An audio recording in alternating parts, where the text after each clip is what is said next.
This is the podcast between an old school mentor and a digital mentee on managing and/or working with people, navigating a career, growing profits, and not killing your coworkers along the way. Now let's join the consultant, Hayden Shaw, and the millennial who fixes Hayden's iPhone, Seth Tower Hurd. This is the consultant, the millennial. My name is Seth Tower Hurd, entrepreneur. Digitalprofitfarm.com is where you can find me. In particular, my company helps reach more than 75,000 people every single month with podcasting and video. We do websites and SEO. He's Hayden Shaw. He sort of showed up in my life very unexpectedly and has really changed the game for me. He helps you with your people and process stuff, and together we are the Consultant and the Millennial podcast. We kind of blend the digital with the people stuff. And Hayden, by the way, has... He's the one with the really cool earphones. AirPods, yes. Hayden has helped more than 30,000 managers at some of the largest and also some of the most innovative and medium and smaller companies and nonprofits in America. So that's how we came together, and this is time number 1 for going live. We do about 3 of these in a batch, so we won't be able to do it live every week, but thought it'd be fun to see if we could get some questions on here and that type of thing, which we'll come back to at the end, and I'll check my phone for. So going to go ahead and dive into one of those topics. Like, sometimes I feel like I really take the lead, and sometimes I just sit back and let you kind of help out. Ramble? Here. Yeah, well,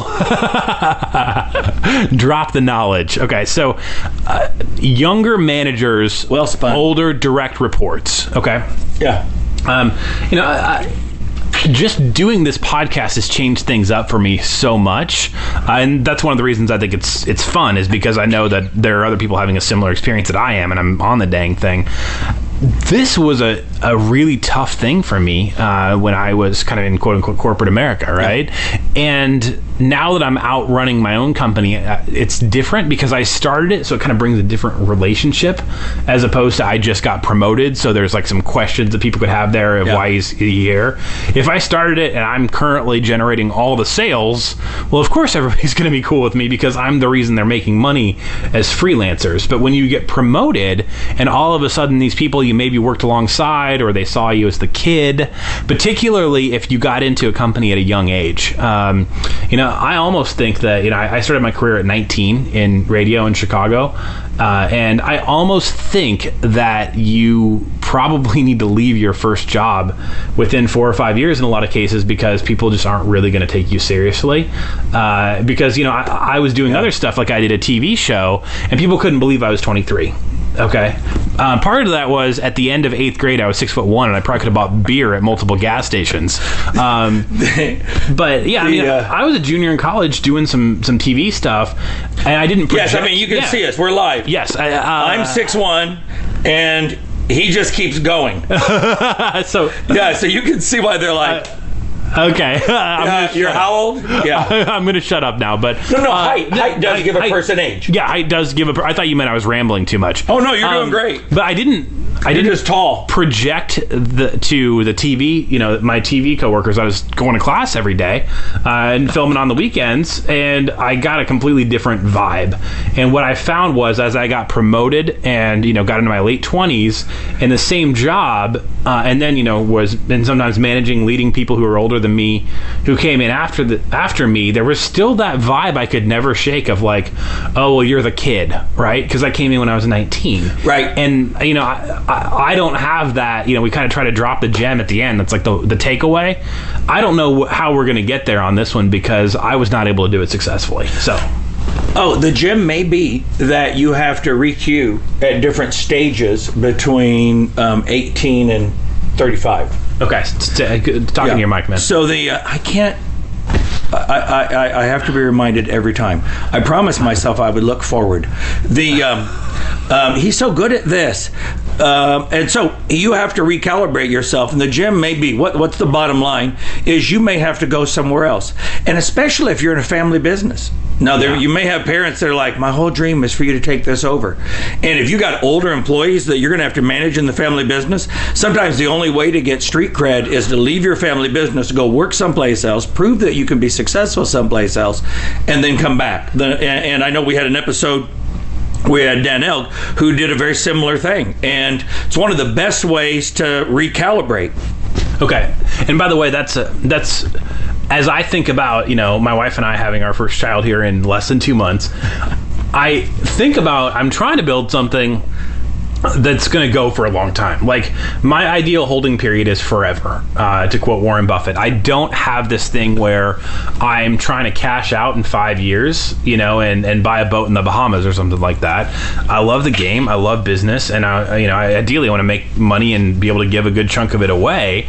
And I'm already thinking about, if my kid wants to go into this, one of the things they have to do is do that. They got to leave, and they also have to see, like, in some way I have to communicate the story of how hard the early years were, because second generation business kids don't usually get, like, what kind of sweat equity it took. I've been working 8 a.m. to about 1 a.m. 3 days in a row now. Boom. Hopefully. All right, there's the second gym right there.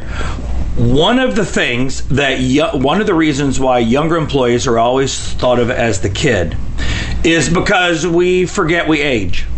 I think I mentioned this before. I have a son who said, it's funny that when I mention that millennials are 37 and younger, people say, no, they're not. They're people in their 20s. And, I said to him, what happens is you just get old and you're like, oh, wait, 6 years went by. How did 6 years go by? I guess they are older now. They used to be 20s, 31. Now they're 37, 38. That was 6 years ago. I just looked at my kids were making fun of the cover of the Sticking Points book because the phone on it was like an iPhone 4. And they're like, seriously, Dad, you can't be seen as a person with a hip generational book when you got an old phone. And I'm like, well, when did that come out? Oh, 5 years ago. How did 5 years go by so fast?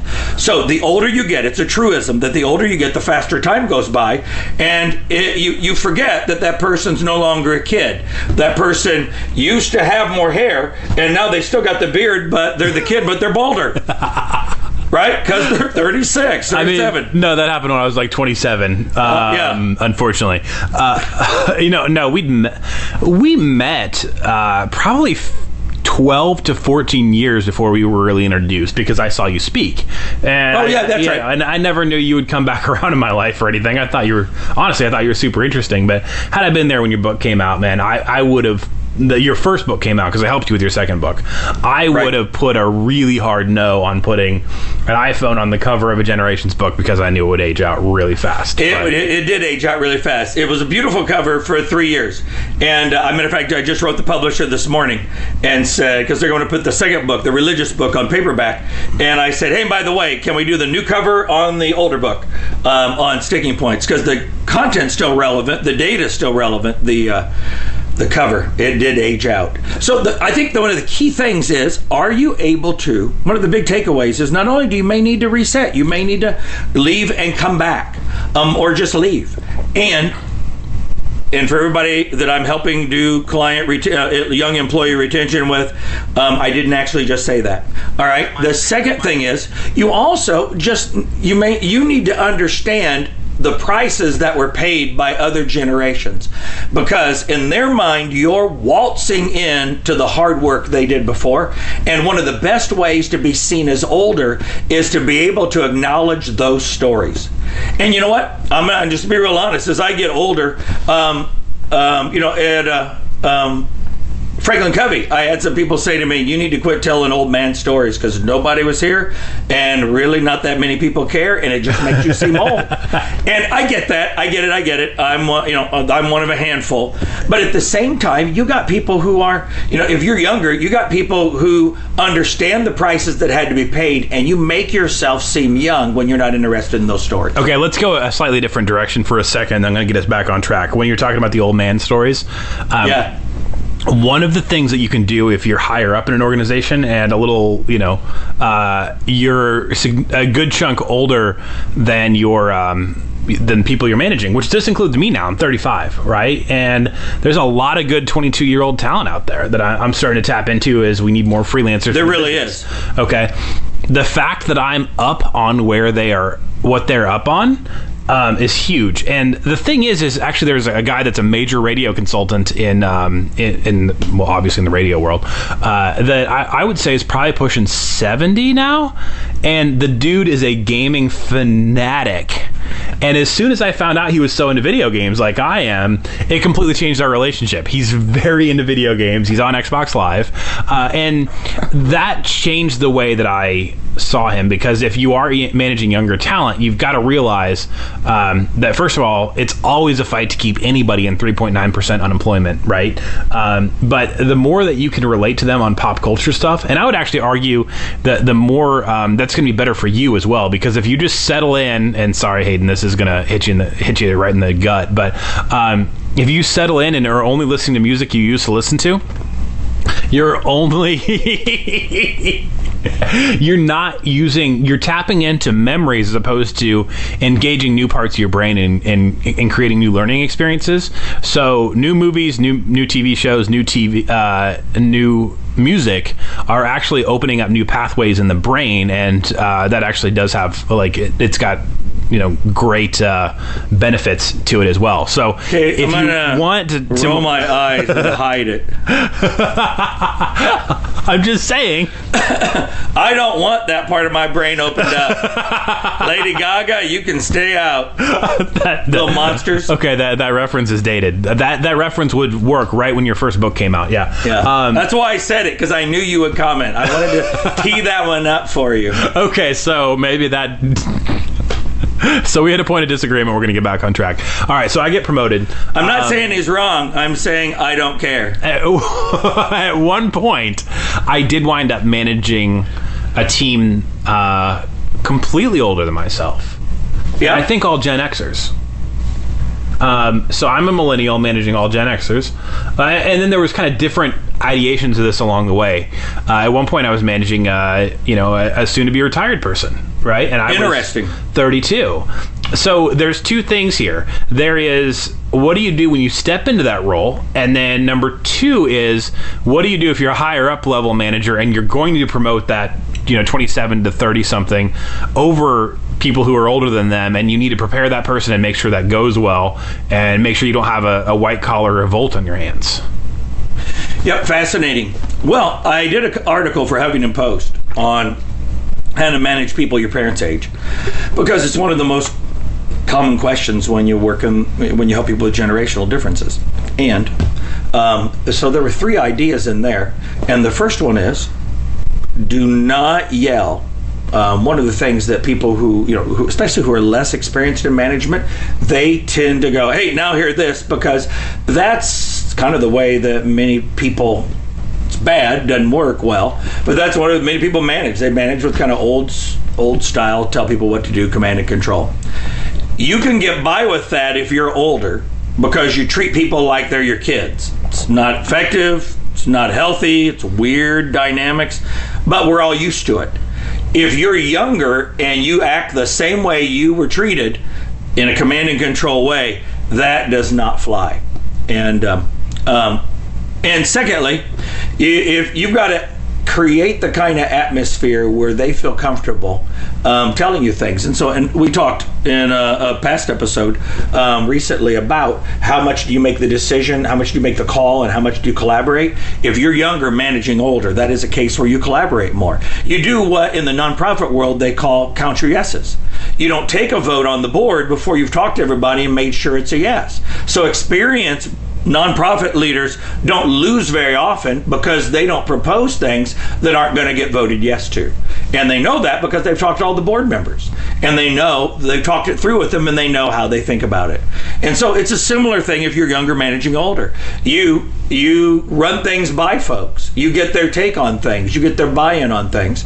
And I remember working at a refinery, and they said, yeah, we really like our refinery manager. By the way, he means consulting with a refinery. I think you didn't actually work. Oh, I'm sorry. I didn't work. I didn't work at the refinery. I was consulting with the refinery. Sorry, that's the lingo all us consultants use. Thank you very much. My guess is that was words from like the age of the Beatles or other music from a distant past, from a deep memory part of my brain. The similar word that I used there. I've had to listen to a lot of Great, Good, Fine, Okay, because I have a son that loves them. Anyway, They said, we really love our manager because he leads us, he doesn't yell at us, and he's really sharp. And basically, he was just smart enough to ask their opinion and to make sure he wasn't doing something they knew. Well, we tried that before and it didn't work. He took all that into account before he pushed them to do something. And that made a huge impact, made a huge difference. So those are two key ideas that I think will make anybody more effective if they play it that way. Okay, and so we are going to hit questions here at the end because we're getting a couple on the Facebook Live. So sorry you got to wait a little bit to get those answered. But I do want to steer this a bit because there are two... Because you just asked me two questions before I referred to the article and didn't answer them. So there are two... I think there are two extremes here. The one is that I have worked with some more kind of legacy companies, particularly kind of in the blue-collar space, that they don't ever want to promote anybody that's younger. I mean, pretty much your hair has to turn gray before you get into management. The problem there is by the time you get somebody into management, they don't have that many years left till you retire. The other thing that I've seen is, that I've done a good bit of work kind of with and around the tech startup space in Chicago, which is going crazy right now. Yep. Silicon Valley's full.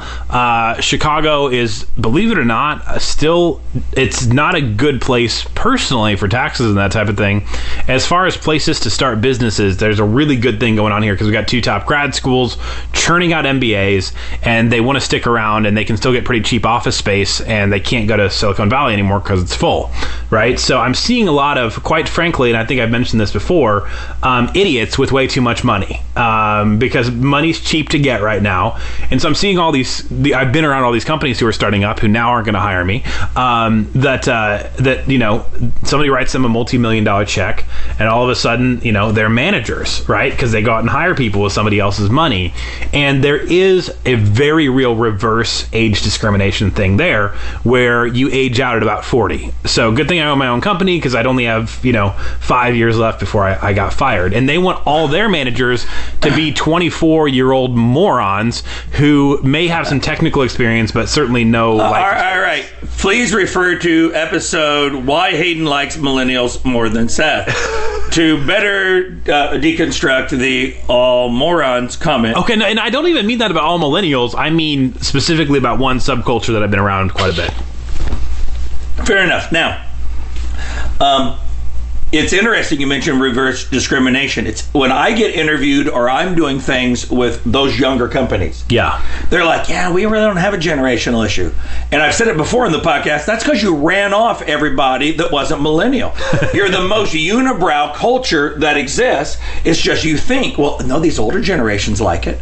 You have Darwinianly selected the older people who are completely content, or at least temporarily, working in that older generation. I just was doing a session on generations in a large professional services firm, and like one of the biggest ones this week. And a woman said, "Oh yeah, I came back after going into the business world and then came back into public accounting, and they just ignored me. They didn't know what to do with me.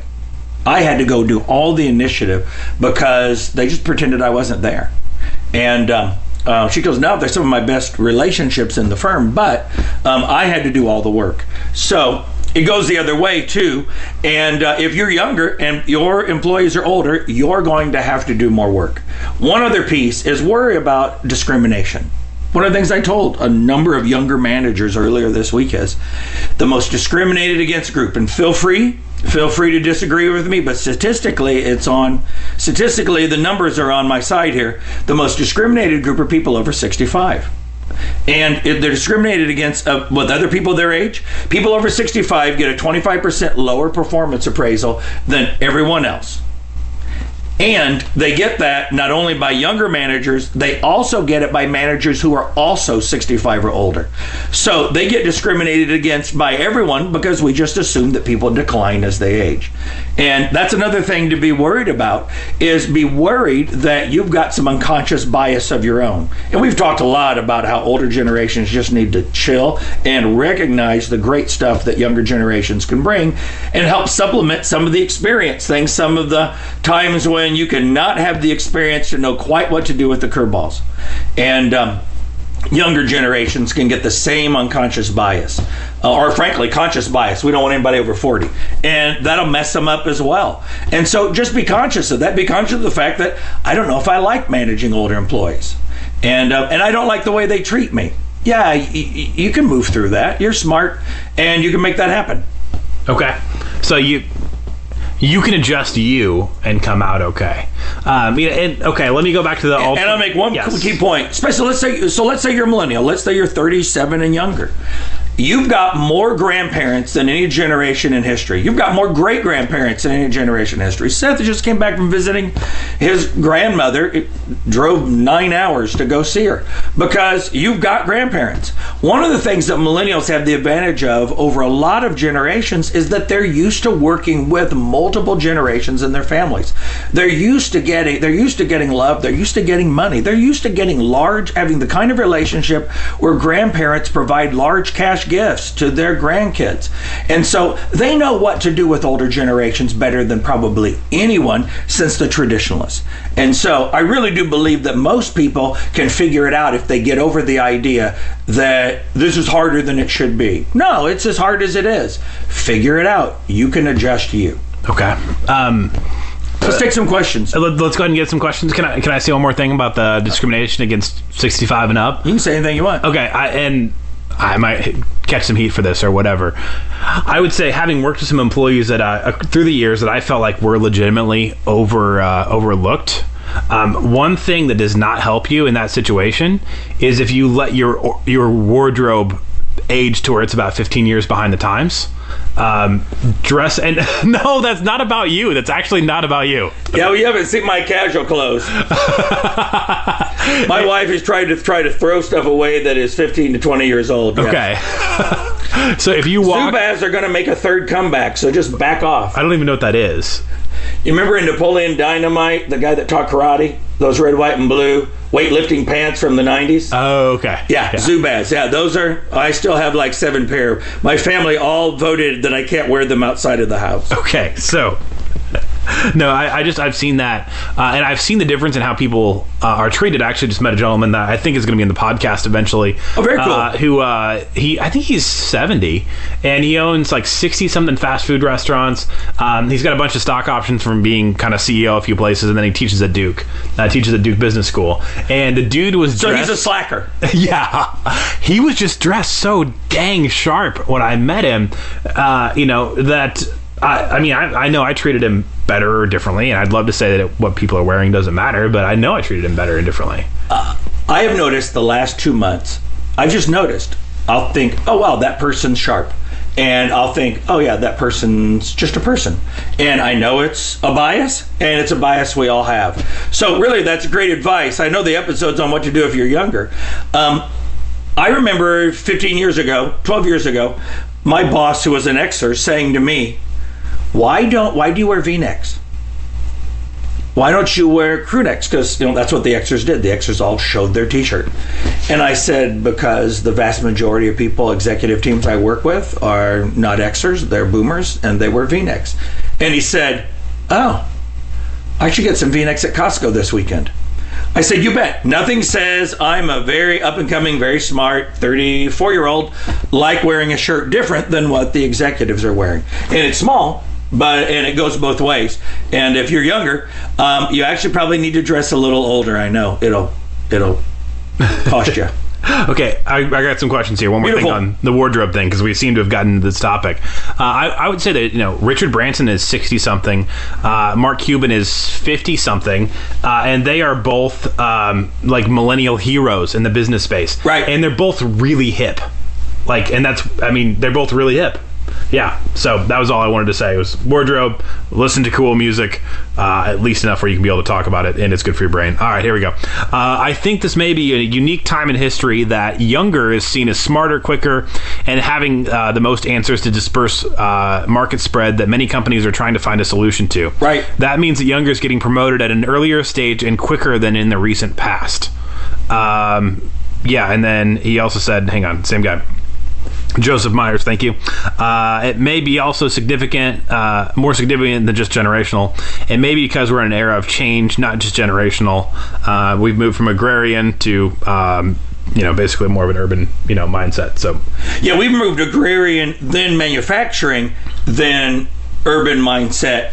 And in an urban mindset, younger often sets the trends. To Seth's comments about music, clothes. I'm sure he'll eventually have comments about pets, even what pets are young and cool. And but that's set by younger, and it's one of the reasons the baby boomers were the first generation that made youth their primary value.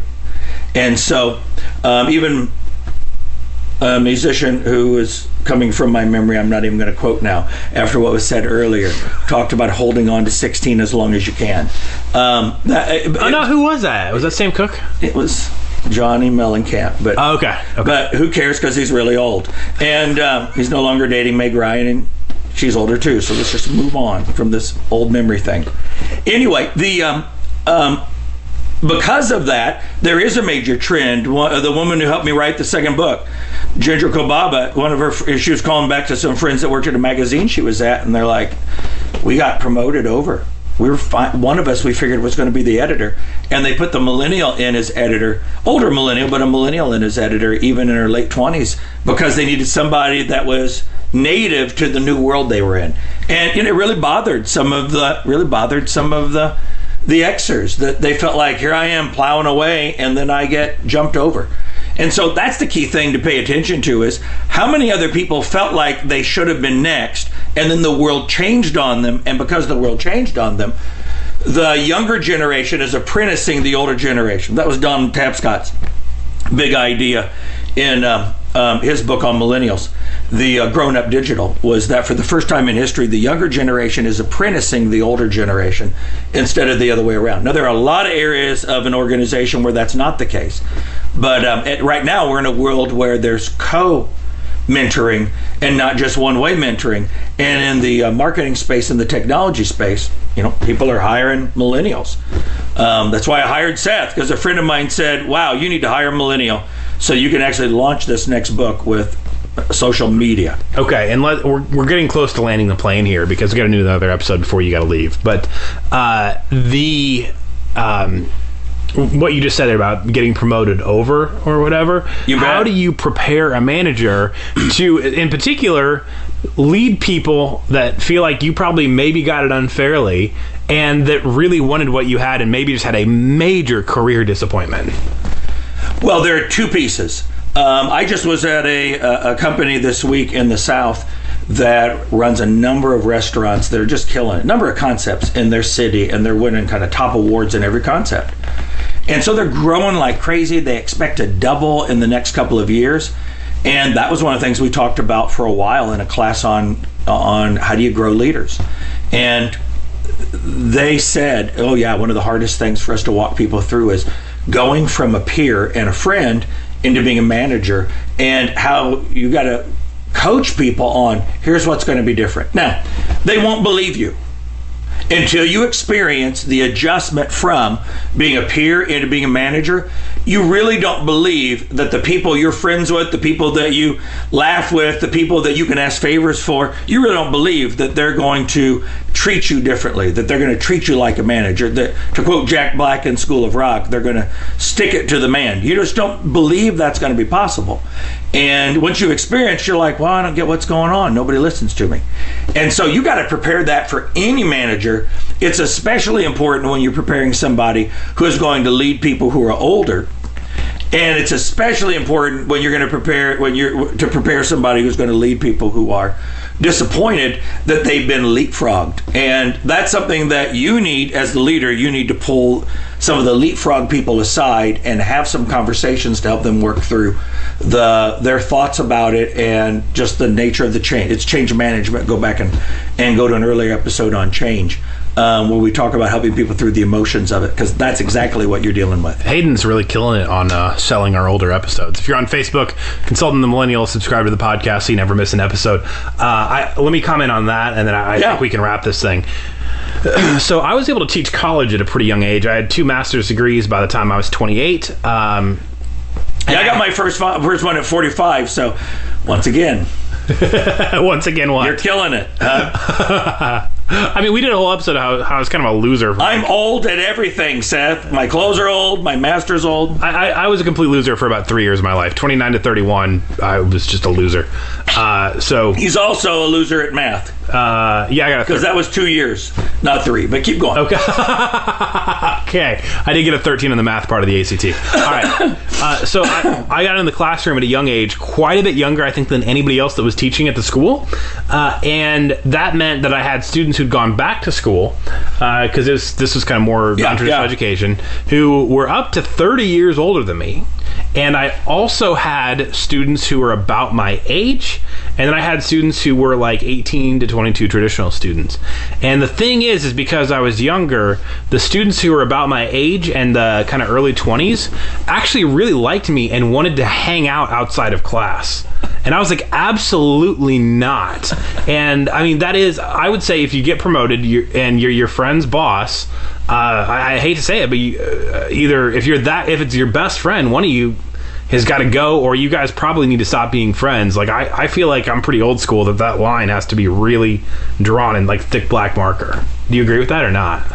Oh, I've had conversations about whether or not I've had conversations with my wife and actually with him about whether or not I would work for one of my best friends.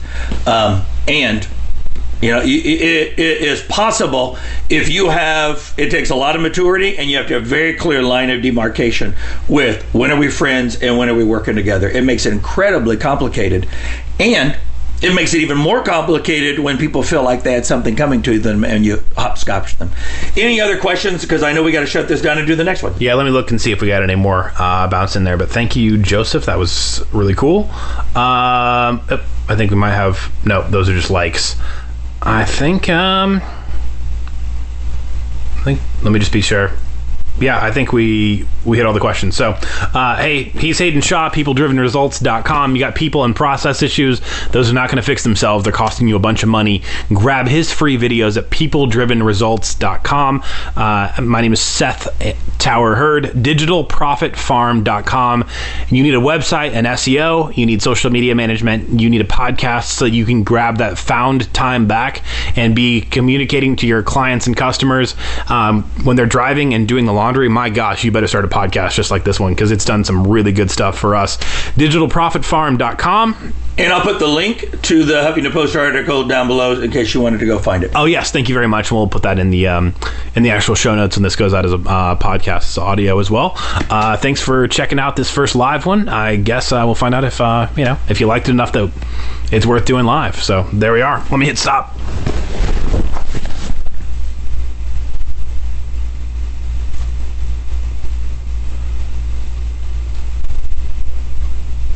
This is cool. We're doing something new.